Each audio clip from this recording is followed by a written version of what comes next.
क्या आपने कभी ऐसा मंदिर देखा है जहां भगवान को जगाया नहीं जाता, जहां घंटी बजाना मना है, आरती नहीं होती और दर्शन के दौरान पर्दा अचानक बंद कर दिया जाता है?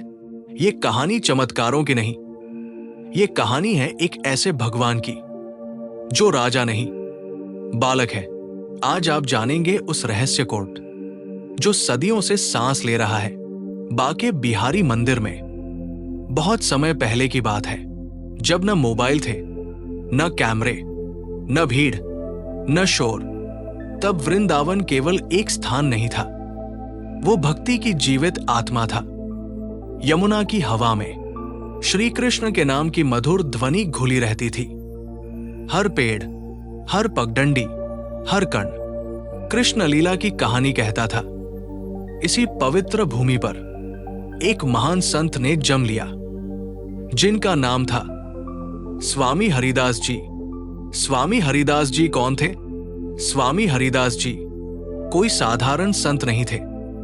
वह श्री कृष्ण के परम भक्त थे, संगीत के महान आचार्य थे और भक्ति को दिल से जीने वाले संत थे। कहा जाता है कि जब वो गाते थे तो केवल मनुष्य ही नहीं, पेड़, पक्षी और प्रकृति भी ठहर कर सुनती थी। उनका जीवन दिखावे से दूर, भीड़ से दूर, एकांत भक्ति में बीता। निधिवन के पास एक कुटिया। स्वामी हरिदास जी वृंदावन में एक साधारण सी कुटिया में रहते थे। न कोई बड़ा आश्रम, न कोई प्रचार, बस एक तानपुरा, कृष्ण का नाम और गहरी भक्ति। वो मानते थे कि भगवान को पाने के लिए शोर नहीं, शुद्ध हृदय चाहिए, भक्ति जिसने भगवान को प्रकट कर दिया। एक दिन स्वामी हरिदास जी पूरी तल्लीनता से श्री कृष्ण का कीर्तन कर रहे थे। आंखों से आंसू बह रहे थे, कंठ रुक रुक कर गा रहा था। उनका कीर्तन किसी इच्छा के लिए नहीं था, न चमत्कार के लिए, न प्रसिद्धि के लिए, बस प्रेम था। और तभी कुछ ऐसा हुआ जो इतिहास बन गया। धरती स्थिर हो गई, हवा रुक गई और उस पवित्र क्षण में स्वयं भगवान श्री कृष्ण प्रकट हुए। लेकिन वो प्रकट हुए राजा की तरह नहीं, योद्धा की तरह नहीं। वो प्रकट हुए एक बाल स्वरूप, त्रिभंगी मुद्रा में, 3 जगह से मोड़े हुए। यही स्वरूप आगे चलकर बाके बिहारी कहलाया। यहां तक आते आते कहानी एक ऐसे स्वामी हरिदास जी अभी भी उस क्षण में स्थिर खड़े थे। उनकी आंखों के सामने जो दृश्य था वो कोई कल्पना नहीं थी, न कोई सपना, न कोई ध्यान की अवस्था। वो साक्षात अनुभव था। वन की शांति में, यमुना की मंद हवा के बीच, एक बाल स्वरूप श्री कृष्ण त्रिभंगी मुद्रा में उनके सामने खड़े थे। उनका रूप न अत्यधिक तेजस्वी था, न भय उत्पन्न करने वाला। वो बिल्कुल वैसे ही थे जैसे एक स्नेह से भरा हुआ बालक, शांत, सुंदर और अपनापन देने वाला। स्वामी हरिदास जी की प्रतिक्रिया। स्वामी हरिदास जी कोई चमत्कार देखने वाले साधु नहीं थे। उन्होंने जीवन भर चमत्कारों से दूरी रखी थी, लेकिन उस क्षण उनके नेत्रों से अश्रु बहने लगे। उन्होंने न कोई प्रश्न किया, न कोई मांग रखी, बस इतना कहा, प्रभु, यदि ये आपका प्रेम है तो मुझे और कुछ नहीं चाहिए। भगवान का स्थिर हो जाना। भक्तों और ग्रंथों में कहा जाता है कि स्वामी हरिदास जी के इन शब्दों के बाद भगवान का वो बाल स्वरूप धीरे धीरे स्थिर हो गया। न कोई आवाज, न कोई कंपन। वो दिव्य स्वरूप एक पवित्र मूर्ति में परिवर्तित हो गया। ये कोई साधारण मूर्ति नहीं थी। न किसी कलाकार ने इसे तराशा, न किसी कारीगर ने बनाया। इसी कारण इसे स्वयंभू मूर्ति माना जाता है, अर्थात स्वयं प्रकट हुई मूर्ति। मूर्ति का स्वरूप। मूर्ति में श्री कृष्ण 3 स्थानों से मुड़े हुए हैं। गर्दन, कमर और घुटने। इसी कारण उन्हें बाके कहा गया, और क्योंकि वह आनंद देने वाले हैं इसलिए नाम पड़ा बिहारी, बाके बिहारी, अर्थात त्रिभंगी मुद्रा में आनंद देने वाले श्री कृष्ण। आज भी यही वही मूर्ति है जो बाके बिहारी मंदिर में विराजमान है। मूर्ति को छुपाकर रखने का कारण, स्वामी हरिदास जी भगवान को राजा या ईश्वर नहीं मानते थे। वो उन्हें एक बालक मानते थे। उनका विश्वास था बालक को शोर, भीड़ और दिखावे से दूर रखना चाहिए। इसी कारण उन्होंने उस दिव्य मूर्ति को अपने एकांत स्थान में गुप्त रूप से रखा। न ढोलन गाड़े, न प्रचार, न उत्सव, बस प्रेम और भक्ति। धीरे धीरे फैलता रहस्य। समय बीतने लगा।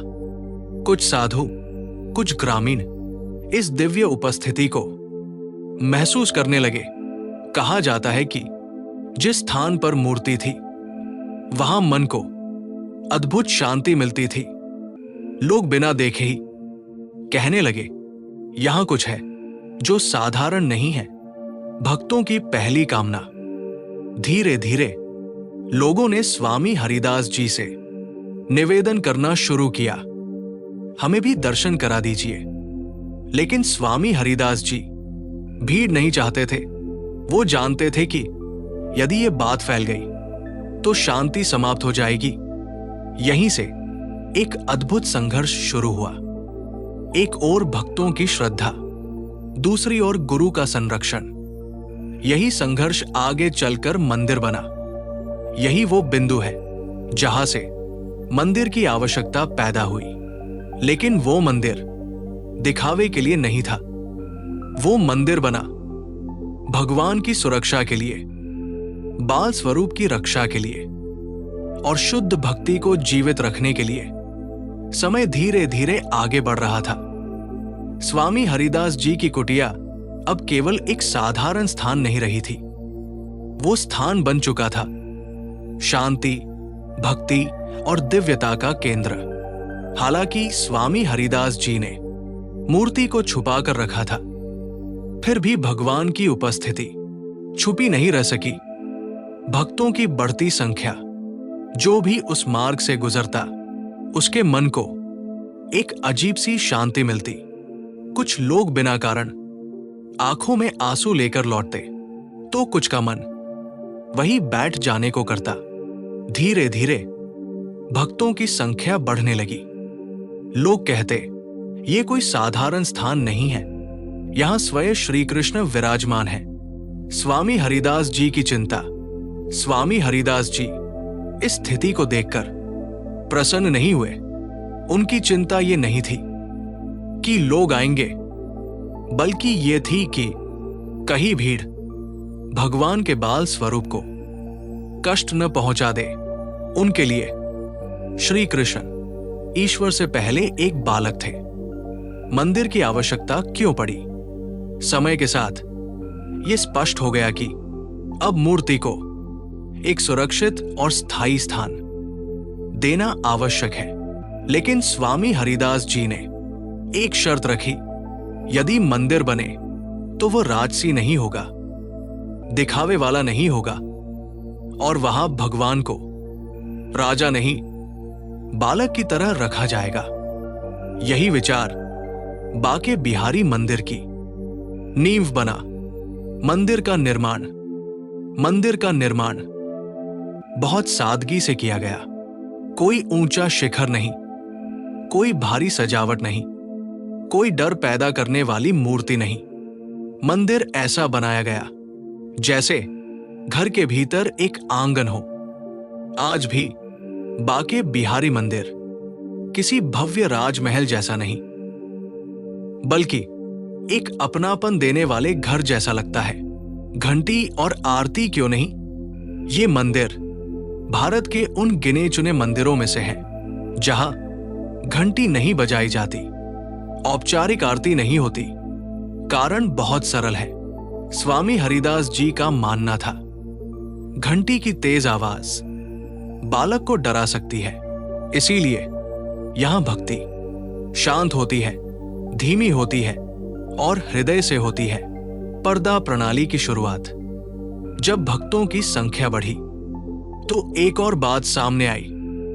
कहा जाता है कि कई भक्त श्री कृष्ण के सौंदर्य में इतने खो जाते थे कि समय का ध्यान नहीं रहता, शरीर स्थिर हो जाता, मन पूरी तरह मोहित हो जाता। इसीलिए पर्दा बार बार खोलने और बंद करने की परंपरा शुरू हुई। ये परंपरा आज भी उसी श्रद्धा के साथ निभाई जाती है। दर्शन न कि प्रदर्शन। बाके बिहारी मंदिर में दर्शन होते हैं, प्रदर्शन नहीं। यहां कोई निश्चित आरती समय नहीं, कोई शोर शराबा नहीं, कोई डर या अनुशासन का दबाव नहीं। ये मंदिर सिखाता है भगवान को नियमों से नहीं, प्रेम से पाया जाता है। भक्त और भगवान का रिश्ता। यहां आने वाला भक्त अपने आप को छोटा महसूस नहीं करता। उसे लगता है कि मैं भगवान से मिलने नहीं आया, मैं अपने अपने से मिलने आया हूं। यही कारण है कि जो एक बार बाके बिहारी जी के दर्शन करता है वो बार बार लौटता है। जब मंदिर बन गया तो ऐसा नहीं था कि सब कुछ सामान्य हो गया। वास्तव में अब एक नया अध्याय शुरू हुआ। दर्शन का अध्याय। दर्शन जैसा कहीं और नहीं। बाके बिहारी मंदिर में दर्शन का अर्थ सिर्फ देख लेना नहीं है। यहां दर्शन का अर्थ है मिलना। जब कोई भक्त मंदिर के गर्भगृह के सामने खड़ा होता है तो उसे ऐसा नहीं लगता कि वो किसी दूर बैठे भगवान को देख रहा है। उसे लगता है कि कोई अपना उसकी ओर देख रहा है। पर्दा क्यों खुलता और बंद होता है? ये प्रश्न हर नए भक्त के मन में आता है। कहा जाता है कि जब पहले भक्तों ने बाके बिहारी जी के दर्शन किए तो कई लोग घंटों वहीं खड़े रह गए। समय का होश खो बैठे, शरीर स्थिर हो गया। कुछ भक्त इतने भाव विभोर हो गए कि उन्हें सहारा देकर बाहर लाना पड़ा। स्वामी हरिदास जी की परंपरा में यह स्वीकार्य नहीं था। उनका मानना था भक्ति आनंद दे, कष्ट नहीं। इसीलिए पर्दा प्रणाली शुरू की गई। पर्दा बार बार खुलता और बंद होता है ताकि भक्त का संतुलन बना रहे, शरीर और मन सुरक्षित रहें और दर्शन मधुर बने रहें। मंगला आरती क्यों नहीं होती? भारत के लगभग हर कृष्ण मंदिर में मंगला आरती होती है, लेकिन बाके बिहारी मंदिर इस मामले में भी अलग है। यहां सुबह बहुत जल्दी मंदिर नहीं खोला जाता। कारण वही, भगवान यहां राजा नहीं, बालक है। स्वामी हरिदास जी की परंपरा कहती है बालक को नींद से जोर से नहीं जगाया जाता। बालक को समय चाहिए, बालक को कोमलता चाहिए। इसीलिए यहां मंगला आरती नहीं होती। आरती क्यों नहीं होती? यहां न तो ढोल बजते हैं, न घंटियां, न कोई ऊंची आवाज, क्योंकि माना जाता है जहां प्रेम हो वहां शोर की जरूरत नहीं। यहां भक्त अपने मन की आरती करता है। उसका मौन, उसकी भावना, उसका प्रेम, यही आरती है। भक्त का अनुभव। जो भक्त पहली बार बाके बिहारी जी के दर्शन करता है वो अक्सर कहता है मैं कुछ मांगने आया था लेकिन मांगना भूल गया। ये मंदिर इच्छाओं को शांत कर देता है। यहां खड़े होकर मन अपने आप हल्का हो जाता है। समय का भान क्यों नहीं रहता? यहां घड़ी की सुइयां जैसे थम जाती है, क्योंकि यहां कोई जल्दी नहीं, कोई दबाव नहीं, कोई नियमों का डर नहीं। बस भक्त और भगवान। दर्शन का असली अर्थ। बाके बिहारी मंदिर ये सिखाता है कि भगवान से मिलने के लिए बहुत कुछ करना नहीं पड़ता, बस दिल खुला होना चाहिए। यही कारण है कि ये मंदिर सिर्फ देखने की जगह नहीं, अनुभव करने की जगह है। जब कोई मंदिर सदियों तक लोगों के दिलों में वैसा ही बना रहता है, तो उसका कारण केवल इमारत नहीं होती, उसका कारण होते हैं अनुभव। यहां मेरी सुनी गई बाके बिहारी मंदिर आने वाला लगभग हर भक्त एक बात जरूर कहता है, मैंने किसी से कुछ कहा नहीं, फिर भी यहां मेरा मन हल्का हो गया। ये अनुभव किसी चमत्कार जैसा नहीं लगता, बल्कि अपनेपन जैसा लगता है, मांगने से पहले मिल जाना। कई भक्त बताते हैं, मैं समस्या लेकर आया था, लेकिन दर्शन के बाद समस्या याद ही नहीं रही। ऐसा इसलिए नहीं कि समस्या तुरंत समाप्त हो गई, बल्कि इसलिए कि मन को उसे ढोने की शक्ति मिल गई। वृंदावन की एक प्रचलित मान्यता, वृंदावन में एक पुरानी कहावत प्रचलित है, बाके बिहारी जी बुलाए तभी कोई आता है। कहा जाता है कि जो व्यक्ति पूरी तैयारी के बाद भी वृंदावन नहीं पहुंच पाता, वो इसलिए क्योंकि अभी बुलावा नहीं आया, और जो अचानक बिना योजना के यहां पहुंच जाता है, उसे बुलाया गया होता है। बच्चे जैसे भगवान, यहां भगवान से डर नहीं लगता। यहां कोई दंड देने वाला ईश्वर नहीं है। यहां रूठ जाने वाले, मान जाने वाले और अपनेपन से सब सुलझा देने वाले बालक श्री कृष्ण। इसीलिए भक्त यहां डर कर नहीं, मुस्कुराकर आता है। मन का शांत हो जाना।